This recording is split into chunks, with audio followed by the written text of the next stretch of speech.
episode of Musings podcast. I'm your host, Mildred, and I'm so happy that you've joined me on another amazing Wednesday for another amazing show. So before I talk about today's show, I just want to talk about last week's episode, like last Wednesday's episode. So I know I was like, oh, it's the first time recording after such a long time, and I'm glad that I haven't forgotten my intro, blah, blah, blah. And then I talked through the entire thing only for me to realize that while I'm editing, that it cut off when I said, I'm your host, and that's why it cuts off. I said my name. I remember saying my name while I was recording, but then when I was editing, that part was not there. My name wasn't there. It just goes like, I'm your host, and then it cuts off to the next part. I was like, okay, sawa sawa. And then I tell myself, okay, I'll fix it when I'm editing. I'll write my name so that you can know and maybe explain what happened. And then I did that. CapCut, I don't know, for some reason, I forgot and only remembered after that finished exporting. And I was like, I'm not going to do that again because I told you before, CapCut makes me so angry sometimes. So I was like, I'm not gonna do that. So forgive me for those who listened and they were like, okay, what happened? Yeah, I'm still your host, Gungu Mildred. If I ever get another person to join me, I'll be grateful. But for now, it's just me. And yeah, so that's what happened. Honestly, I don't know. I said my name. I remember saying my name, but for some reason, it did not make it to the recording. So I don't know what happened. I don't know if it was the phone. I don't know. Honestly, I don't have any explanation. And so, yeah, I'm trying my best, okay? And yeah, so I've started a business, baking. I've always loved baking, by the way. I've always loved baking. I don't know, since high school when I was taught. I used to have this bedmate, bunkmate, who she was in Form 4, I was in Form 2, Eunice. And she used to bake cake and then bring it to class for me to taste. And used to be the best thing ever. But then she turned out to be a terrible person. And to me, anyway. But I don't know, because of that, maybe that's how I started loving it. And then, because I also did home science in high school, I started loving that as well. And so by the time we started bake, I don't think we ever baked in school. I don't think so. Yeah, because I think by the time we were getting to that part, we only cooked during the exams. But I don't think we were ever taught how to bake in school. I don't think so. But then I just always loved it. Then there's this job I was doing from 2014 to 2017. Back then in 2014, 2015, I had this head chef, Chef George, and he's the one who introduced me to baking now properly. And I remember I just fell in love with it, and I've always loved baking. I usually bake for myself anyway. I've baked like chocolate cake, I bake vanilla cake just for me. Like for my birthdays, as far as I can remember, I've always been baking for myself. But now an amazing human being helped me get an oven and the things that I need for baking. And so I'm starting a business today. I actually baked, well, it's already past midnight. So yesterday on the 2nd of October, I'm recording this on the 3rd, it's 12:29 a.m. So I baked tea scones and the electricity was crazy. Can you imagine going to bake and then electricity goes like that? I was like, yo. And this time I just made a dough for cookies, like butter cookies, because you have to store them in the fridge for like 2 hours or 24 hours. So overnight. So I was like, okay, I'll store them overnight, but let me do something else. So I go to bake these scones. I'm starting to prepare the ingredients. I'm, measuring them, and then the electricity goes. I'm like, okay. I try to do something else again. The electricity comes back and then it goes. Like it did that the entire afternoon. And I was like, okay, this is not the thing. Like I can't take this. But luckily, they came back on and they were on long enough for me to bake 2 bunches, because the first one, they were like, was it 9? And then the second one again, another 9, plus yangu ya kutest, so 10. And during the second one, just before the bell rang, like the timer ran out, the electricity went off again. It was like, oh my God. Luckily, it was just like a minute or 2 minutes remaining. And I was like, yeah, the heat that is in the oven will finish it. But then it came back on. Like, it was such a stressful day. But at least I baked them. Hope tomorrow, like today, there won't be any electrical interruptions so that I can be able to make some more things. But yo, if you're listening to this, understand, please, I'm trying to start this business. Help me buy cupcakes, buy tea scones, buy cookies, and maybe in the future I'll grow into baking like birthday cakes and stuff like that. But I'm starting small just to see like if I'll get the market. I hope that I'll get people to buy, because yo, your girl needs to eat, and your girl needs to take care of herself. Okay, so buy, order, support me, share with your friends and family. Tell them there's this lady, she has a podcast and she's trying to get her life together, so she's baking. We could support her with buying some things. Okay. I swear to you, they're delicious. The tea scones are very, very delicious. They're not too sugary because they're not supposed to be, but yo, they are nice, I promise you. But yeah, I hope that I'll get customers. I really do. So let's go on to today's episode. So today's episode, I'm going to be giving a review of the South African movie Baby Mamas. Baby Mamas is a 2018 South African dramedy directed by Stefina Zwane. The cast include Salamina Mosese, she plays Toli. Kay Smith plays Chantel. Donovan Peterson plays Keenan. Dineo Ranaka plays Joy. Pamela Nomvete plays Mamsonto. Stembiso Koza plays Tumi. Kaya Mtembu plays Ntutuko. Hey. Tembisa Mdoda plays Sandy. Nicholas Nkuna plays Sizwe. And Jonathan Boyton Lee plays Michael. Oof. I love me some Michael, honestly. I really, really did. Because he was a great guy who I was actually like, yo, please be a good guy. Please be a good guy. Because baby mamas need, a stable man, a steady man, a man who will choose them over everything else. And when he came into one of the characters' lives, I was like, please be a good person. Please be a good person. But anyway, spoiler, he turned out to be a good person. Now, if you love spoilers like me, I'll urge you to continue with this. If you do not like spoilers, please leave. Go to Netflix, watch the movie, then come back, listen to this review and tell me if you agree with me or if you do not, because this is the official spoiler alert. Okay, Baby Mamas follows these four girls, these four ladies. That is Toli, Chantel, Joy, and Sandy. These ladies, they are all baby mamas, all of them apart from Joy. But when the movie starts, Chantel is also not pregnant yet. So it's Toli. Actually, we start with her family, if I'm not mistaken. She has a son with this guy, Tumi, and they're co-parenting. Actually, they're very good co-parents. So he's there, he's taking the kid to school and everything. So she's happy, blah, blah, blah. She goes to work because she's up for a promotion. That's what the first time we meet Michael, because he's there. I don't know what he used to do at their company, but he was there. They talk for a little bit and you can tell that he's into her, even though she was like not even into, like she didn't know that he was, like her mind was not even there. But yeah, so she had an interview in the same company because she was up for a promotion. And then she goes and sits down with this man and this lady. I think it was the HR. And this man, the boss, he starts asking her questions and she's responding, because I love the way she spoke for herself. I was like, yo, you go girl, do it. Because women usually, whenever they face such situations, they tend to keep quiet or cower or just like wonder what they're supposed to do. And I'm glad that she felt safe enough to speak her mind without somebody going like, oh, she's too emotional, she's being blah, blah, blah. Because this man asks her, like, what do you intend to do with your son should you get the job? And I'm like, yo, what? Ati? Honestly, what does that have to do with anything? What does me being a parent have to do with anything? What do you mean? What will I do with my son? Because he is also a dad.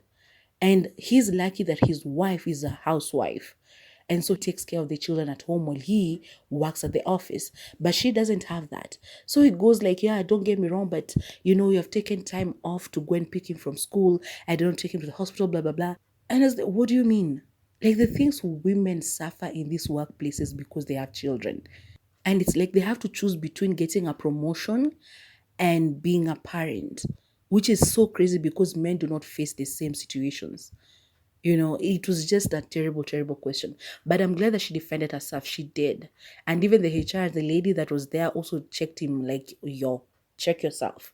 Because what kind of question is that? And he looked a little bit ashamed, but no. Ugh. I don't know if she eventually gets the promotion because they never revisited that. But with the way the man spoke afterwards, it was like, yeah, no, those chances are gone. Now, we go to the next lady. I don't know if that's how they followed each other, but it was Joy. Joy was with her man. This is Sizwe. They've been on and off. That man was abusive to her before. He beat her up. Apparently he kicked her out of his home in the middle of the night at some point in the past, but now she has gone back to him. So this one, she's about to go to wild, but he still wants some lovey-dovey moments, and so they end up doing the hanky-panky, and then later on she goes to work. That's them. The other person is Sunday. Sunday is in a restaurant. They've just finished, I don't know what they were doing, but they're in a hotel, I think, reception area, and the guy was paying. This is an older man who's married, but he sees her from time to time. Sandy has a baby with Ntutuko or Ntutuko. I don't know how you read that name, but him. So they have a daughter together, lovely daughter together, and they're also co-parenting, but he has a girlfriend, another lady. I've forgotten her name. But yeah, there's another lady that is involved with, and he actually later proposes and they were about to get married. So if the movie would have continued, I've seen their wedding. But yeah, it was being planned. But Sandy, as much as she's sleeping with these other guys, she still has hopes that one day this baby daddy of hers is going to choose her. He's going to think about everything and he's going to go back to her and they're going to be one big happy family. But that was not the plan because he was moving on. And actually she gets upset because the mom calls, or she's the one who calls the mom because she lives together with the mom and the daughter. And she's asking about the daughter being brought by the dad because he was dropping her off. And she goes like, yeah, but he's not the one who brought her to the door. It was his girlfriend. And so she gets upset, calls him, and she's very, very upset, the way she talks to him. And she doesn't like the fact that, the lady is the one who brought the daughter to the door. Which I'm like, if somebody is seeing somebody else and they're living together, your daughter, whenever she goes to visit the dad, she's technically living with this other woman, and that other woman is loving her and taking care of her. That's not a bad thing. You just have to know like the right way to do it. I think she was upset because as much as she knew of the other woman's existence, she had never like met her properly, like being introduced to her. Like this is so and so, she's my woman, and whenever our daughter is with me, she's usually there as well. So I get where she was coming from, but then eventually through her journey, she realizes she has to move on from him, because even when he tells her that he has already proposed and they're going to get married, well, Sandy was upset. She even took him to court again because he was paying child support, but then she took him back to the to the judge so that the judge could make him pay more, because she was like, if you can afford a wedding, that means you can afford some more money for your child, because the daughter is growing up and she needs more things. So yeah, and the judge was actually like, yeah, you need to pay more. So see you after 12 months, you're going to pay. But eventually, through Sandy's story, she eventually accepts. And at the end, she meets the other lady that her baby daddy is going to marry. And she introduces herself officially. And she's like, ask my daughter to give you my number so that we can talk. Whenever she's at your place, we can reach out and we can talk. And I found that was such an amazing growth, because you need to do that. You need to actually realize that this man, if he has decided to move on, you have to move on too. And the best way to do it is by accepting that there's another woman in his life, and that woman is in your child's life as well. And so you have to know them and be in good terms with them in order to raise your child well. Yeah. But yeah, that is Sandy. So Chantel, she is with his boyfriend. She's in the bathroom and she takes a test and she's pregnant. And so her boyfriend is Kenan. She goes and tells him, and Kenan goes like, okay.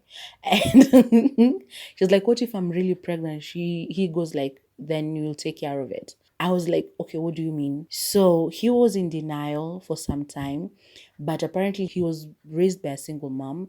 And so through their talking and everything, she tells him that, like, I'm so disappointed because I thought you'll be different because you all understand or something like that because you're raised by a single mom. And so he goes home, speaks to his mom, and the mom tells him, like, what are you talking about? What have you done? And he says that says she's pregnant. And what did you say? He goes like, I didn't handle it well. And so the mom advises him, and luckily he goes back and talks to her and talks to the family, actually to Chantel's mom, dad and stepmom, who she just calls mom because she has been a part of her life for such a long time and treats her really, really well. And so he apologized to the family, apologized to Chantel for what he said and for not handling the situation well. And so Chantel forgives him sort of, and the pregnancy, as the pregnancy goes, is there. He goes to the doctor's appointments and everything. Eventually he proposes towards the end of the movie. He proposes to her. She says, not now. I don't want you to propose to me like because I'm pregnant or anything like that. Let me give birth, and then a couple of months later we can revisit this, because this is not how I imagine me being proposed to, like because I was pregnant. I don't want you to marry me because I'm knocked up. And he goes like, that's not the reason why I love you. And she goes like, I know, and I love you too, but please, let's wait. And so they agreed to that. Joy, on the other hand, with her Sizwe, Joy, that first part is all the happiness she had in this movie while with that guy. Sizwe was a player, and so Joy was the only one in the group who wasn't pregnant yet, but she was seeing this guy, and he was her ex, and they had reconnected. And so while the movie begins, after those fast scenes, she's seen with the ladies. Actually, yeah, she meets up with Tolly and Sandy while they were talking, I think at the staff cafeteria or something, talking about what just happened to Tolly with the boss, with that part of the interview and stuff. And so she comes over, and they talk like women talk. And so they know that Sandy sees older men, and Joy is like happy because she's back with Sizwe, and they're like, have you forgotten what he used to do to you? Have you forgotten that he beat you up? He kicked you out of the house in the middle of the night and all of that. And she goes, but he's changed. And I'm like, yeah. A man who did that to you once will do it to you again. And imagine, she defends him. And then when she goes back home, she's in the kitchen doing something, and Caesar's phone is on the counter. It rings, and she's like, babe, your phone is ringing. And that man comes and becomes defensive. Like, why? What are you doing checking my phone? I'm paraphrasing, of course. But, like, why checking my phone? Who gave you the permission? You don't trust me, blah, blah, blah. And I'm like, why? Even Joy was like, what is happening right now? I just told you that your phone is ringing. I didn't even see who was calling. And he's like, don't check my phone, blah, blah, blah, blah. I don't check yours. I was like, why did you forgive this guy again? Why? Because I don't get it. He hasn't changed. This man kicked you out in the middle of the night at some point. Because even at that time, he tells her, leave my house right now. Take your things and leave my house. And I'm like, yeah, because he already did it once. He can do it a second, a third, a fourth, a fifth time. He can do it as long as you continue giving him these stupid chances. He keep doing it. But yeah, so it was bad. But anyway, so that's, she's like, I'm confused. And so he, narcissist, he apologizes. It's like he catches himself and then apologizes, and he's like, baby, I'm sorry, I don't know what happened, blah, blah, blah. Then the next scene we see this Sizwe guy, he has another baby mama. Okay, he has a baby mama, not another. He has a baby mama.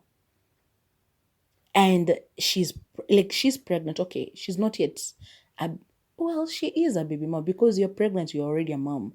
So yeah, so he has a girlfriend who's pregnant, and she's talking about marriage. Like when we get married, he goes like, I'm not ready for that. I'm like, garbage, rubbish. This man is for the ghetto. Because what is this? What and Joy is so pretty. I love her voice, by the way. Dineo Ranaka. I love her voice. I love the way she speaks. But I'm like, why? Why are you giving this guy a chance? He's the ghetto. He is trash. Cause yo. But then she finds something in the couch, on the couch. I don't know what it was. Was it an earring? She found something on the couch. I think it was an earring. And so I don't know, somehow she finds out who it belongs to, and she calls Joy and tells Joy that, you know what, I'm so and so, and I'm Sizo's pregnant girlfriend. But then I love that name Sizwe. I don't know what it means, but I love the name Sizwe. But yeah, so Joy is like flabbergasted. Is like, what do you mean that you are pregnant and you are Sizwe's girlfriend? She goes like, yeah, so I'd like for you to leave my man alone. Woman, if you ever find yourself calling another woman to tell her, I want us to talk like women, woman to woman. I want us to talk, I don't know, like trying to defend your man, telling the woman, leave my man. You are wasting your time. Stop talking to the other woman. She will leave him because if she has good morals, she will leave. But you, my dear, you are up for a lifelong, like a life full of frustrations because that man is the ghetto. That man is trash. You've told this woman to stay away. She will stay away because, as I said, if she has morals, she will stay away. But that man of yours, the one that you're supposed to be talking to and you're not talking to, he will still go out there and look for other women that he'll do the same with. How many women are you willing to call before you're finally like, yeah, no, I'm done? Don't call the woman. Talk to your man. And if he doesn't change, step out, walk out, go away. Leave the bastard alone because they're not worth it. He is not worth it. If he cannot, like you're pregnant and he's already stepping out, woman, you are in a life full of pain. You are just going to suffer and struggle the rest of your life. How many women are you going to call? But anyway, Joy goes to Caesar's house, takes a knife. The moment I saw her with a knife, I was like, hope you're not going to cut yourself or something like that. Don't take it out on yourself. Take it out on him. And I love my babe because she took it out on him. She like cut up his chair, his clothes, I don't know, everything. She just destroyed his house. And the neighbors called the cops and he also came and was like, what are you doing? And she was crying, she was drunk, and she confronts him, of course. And this man tries to play stupid when she asks him like, who is so and so? And he goes like, who? Goes, don't even. And so when the cops arrive, she tells him something that I like, because like, you've beat me up so many times in this house. You've hurt me so many times in this house. And none of those times did your neighbors ever call the cops. Now look behind you. The cops are here because I destroyed your house. And he turns and they're there. And she's like, okay. She puts her hands forward and they cuff her. And she's like, be a gentleman, take my bag, blah, blah, blah. And yeah, let's go. But I love that she took it out and she took it out on him because, yeah, she needed to let him go like that. Like, sometimes they say the moment that really makes you move on should be like that way. It's so terrible that whenever you feel like you want to go back to him, you remember what he did to you. And remember that whenever he was hurting you before, like in that situation, nobody ever came to your aid. But you, when you just hurt him like a little bit, look at what happened to you. So he's not worth it. Like totally he wasn't worth it. And so she goes to prison and she calls Tolly to come and pick her up. And Tolly goes with Michael and they pick her up from the station. Caesar didn't file any charges, and so they take her home. Now, Tolly, on the other hand, well, the next time we see her again, she's with Michael. Michael has come to see her at work. I don't know, as I said, he does something in their office. And so she leads him to where he was supposed to go. And then he offers to take her for lunch that day. And they go, they have lunch, they talk. And she's like, you need to look for a woman, blah, blah, blah. And Michael says like, well, I already have like someone, but she doesn't seem to notice me. And she's like, what? Who? And I'm like, you, babe, like you. Michael goes like, you. She goes like, what? And so she's shocked and stuff. But he talks to her and is like, well, I have to go, but can we have dinner some other time? And she agrees. He kisses her on the cheek and she's like, okay. She meets up with the ladies and she talks about him, but she says they've only kissed on the cheek, which was, yeah, no, why, blah, blah, blah. But then eventually they end up doing more. So, okay, they meet for the dinner, they talk, and they eventually do more. So I liked him because there's this time, I think she was at his place and he was cooking for her. And the way they were talking, I was like, you know what? Baby mamas also need a second chance. They need a man who will stick by their side and who will love them and love their children as well. Because, yo, it's hard. So the moment they connected, I was like, Hope is a good guy. I really, really hope that he's a good guy. Because it just won't be fair that he's trash. Like like that, the baby daddy, that is Tumi. So they have known each other since they were teenagers.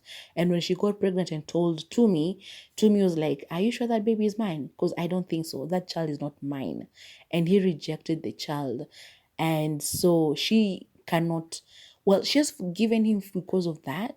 She has forgiven him for that, and she's co-parenting with him. But she just doesn't want to go back to him, because even after dropping the kid, as the movie was beginning, he dropped off the kid and he texted and was like, I've dropped the kid off at school. And the message that he sent to her was that, and then he goes like, I love you. And so she calls him and she's like, I think you sent me a message that was intended for your mom. And he goes like, no, it was intended for you because I love you. But they spoke because she was mature. Tolly is very, very mature. And she was like, yeah, no, I don't think we'll work. Because we didn't before, I don't think that will work again. And I'm sort of seeing somebody. And she actually went back to him for advice later on in the movie. And I was like, well, it's awkward and it's weird because he has feelings for you. But then also I was like, yeah, but it also shows maturity and the fact that she's willing to talk to him as if he was just, her friend, which you can take it however you like, but yo, I loved Tolly. So anyway, so when they did more, that's when they were still in bed and talking, she and Michael, and that's when Joy called her to tell her that she's in prison. She's been taken to jail, and so he went to pick her up and stuff. And so they were talking. When Tolly was talking to Tumi, telling him that, this guy, I want to introduce him to our son, but I don't know how to go about it and stuff. She was afraid because, she had never introduced her son to any other guy. And so Tumi was like, well, I don't know what you'll have to do, but you do what you must. So they were planning a party, like a baby shower for Chantel. And so they were planning to go on a girls' trip, to go and then surprise her over there and all of this. She asks Tommy for his car. And when she talks to Michael about that, Michael feels like, okay, is this why you're not like sure about being in a serious relationship with me, because you're still hoping to be with Tommy? And he goes like, no, no, no, no, no. She goes like, no, that's not the case. It's not like that. I'm just not sure because I'm afraid of introducing a new guy to my son, blah, blah, blah. And Michael felt offended for a little bit and was like, oh my God, oh my God, oh my God, oh my God. But then eventually when they was on the girls trip, she spoke to her friends and they sort of advised her on what to do. And she also came to her senses and was like, yeah, I think it only makes sense for me to move forward because he's my guy. I like him and I want to move on with him. So it's okay if I introduce him to my son. So when they come back from the girls' trip, she does that. She goes and talks to Michael and she's like, I'm sorry of how I handled the situation before. I know what I understand what you are feeling and I'm sorry I didn't take it so well, but I'm ready to introduce you to my son. And he goes like, okay, I want to meet him too, but before that there's something I have to do. And I was like, hope it is what I think it is, because I was like, meet the dad fast. Honestly, this man, the way he was written, the character, the way he was written, I loved it. So the next scene, it's Michael in a restaurant and Tumi comes over and I was like, yes. This is a good man. Because honestly, you don't get to meet the son before you've met the man who sired him. The same way I was saying, Sandy, what Ntutuko, oh, I don't know how that name is said. Like what he did, Sandy's baby daddy, what he did was wrong. Because as much as Sandy knew there was another woman in his life, she had never been introduced to her officially. And because of that, I understand why Sandy was feeling like, okay, if I've not been introduced to her officially, maybe they're not that serious.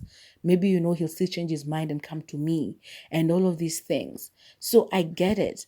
And so when Michael met up with Tommy, I was like, this is a good man. This is a very, very good man. I really love the way he was written. So yeah, they meet, and so eventually Tolly goes and introduces him to the son as Uncle Michael, and he brought him like a toy and stuff. And so yeah, all the girls had a good ending at the end. So Tolly was with Michael, and she had introduced him to the son. Chantel had given birth, and she was happy with her. I don't know if it was son or a daughter, I don't know, but with the baby, and Keenan was around. Joy, oh, by the way, Joy gets pregnant. So after the girls' trip, when she goes back, she does a test and she realizes she's pregnant. So I was like, oh my God, no. Honestly, I was hoping that she had survived Sizwe. But yeah, that was the bad part about this movie. They all become baby mamas at the end, but I didn't want for Joy to get pregnant. I was like, because he has left and you know that he has another woman, just don't get, hope you're not pregnant. But yeah, she does a test and she is pregnant by the bastard. And so she's like, I don't know if I want to tell him or not. But then the ladies remind her that, you might have to, because, yeah, you might have to. And this man was already still calling her, by the way, even after she found out that he was with another woman, he still called. Like, I don't know what's up with men. Any, okay. Men find women to be, I don't know what. It's like they see us and they see nonsense. They see stupid. They see, I don't know. Because tell me why a man will lie to you, cheat on you, and do all of these things, beat you up and everything. And then the moment you realize that he's trash and you walk away, he comes back still calling and begging and all of these things. So Caesar was just trash.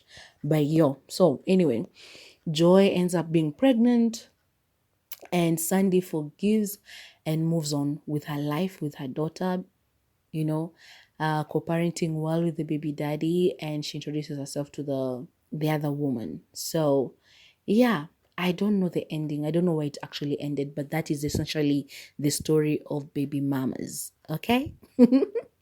So things I loved, as I said, I loved Joy's voice. I loved Michael's character, the way he was written. I loved it so much. Caesar, I think this is I don't know how many movies I've seen Nicholas Nkuna in, but I feel like everyone I've seen him, he's always a player or something like that. Honestly, I loved Tumi and the way he was, because he took the news of his baby mama being with another man pretty well, considering that he was saying that he's in love with her as well. I don't know who was lying. Was he lying by saying that he was in love with her, or was he really, okay with that? Because he really took it very, very well. I loved the authenticity of the story, honestly. I didn't feel like the movie was forced, like the themes were forced or anything. It was just an amazing movie and I loved it so much. I don't think I hated anything about this movie, honestly. Yeah, no. But I hated Caesar's character. Totally. He was trash. Amongst all of the guys, he was trash, totally trash. Completely trash. But yeah, the story was amazing. The plot was just mwah. I loved it, loved it, loved it. The characters were good. Of course, these are actors who have acted so many, many years. They're amazing. The direction of the movie was amazing. Cinematography, girls trip, of course, they had to show us a little bit of Johannesburg or wherever it is that they went for the girls trip, but they were in Joburg. And the music, they only played this one song, Baby Mamas. I don't know if I had any other song because they start with the music and I think they end with the music as well. In the different parts of the song, in different parts of the movie. I don't know. If there was any other one, I don't know. Maybe it was, but I don't remember it. Overall, I'll give it a 7 out of 10 because it was just a good movie. I loved it. Yeah, it wasn't like pa pa pa pa, like so amazing and everything. It was a simple, easy to follow kind of movie. So I'll really, really recommend for you to go and watch it on Netflix and then come back and tell me if you agree with me or if you don't. Because I loved it. You will love it too. It's not a family movie. I think it's, PG-16. So it's rated 16 and above. So it's not a Sunday afternoon movie. But yeah, I think I'm going to leave it at that. Go and watch it on Netflix. And I hope that you'll enjoy it as much as I did. I felt like I'd watched it before because of this guy, this Sizwe guy. But I'm not so sure. I don't know. But anyway, if I would have seen Michael before, I would have remembered him. So I don't think I've watched it before. But I loved it so much. So I hope that you love it too. And yeah, please watch and listen to this. If you have listened up to this moment, thank you so much. Please remember to like, share, and subscribe. Hit the bell for notifications so that whenever I upload something new, you're always going to be amongst the first people to come and watch. Okay? Don't forget to comment. Tafadhali, say hi, as I said before. And yeah, just interact with this content and I'm going to be super, super grateful. Okay? Bye-bye now.